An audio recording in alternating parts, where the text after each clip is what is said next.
Getting your first Wisconsin driver's license as an adult might seem complicated, but it's a clear step-by-step process.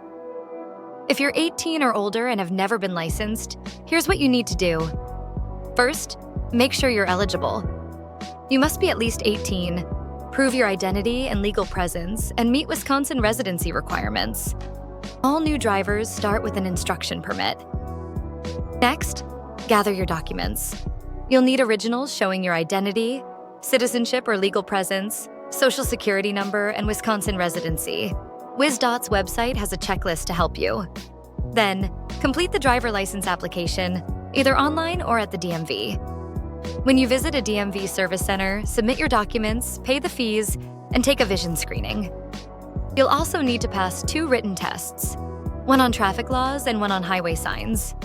After passing, you'll get your instruction permit and can practice driving with a qualified supervisor. When you're ready, schedule and take your road test. Pass that, and you'll receive your probationary license in the mail. For more details, check the WisDOT website.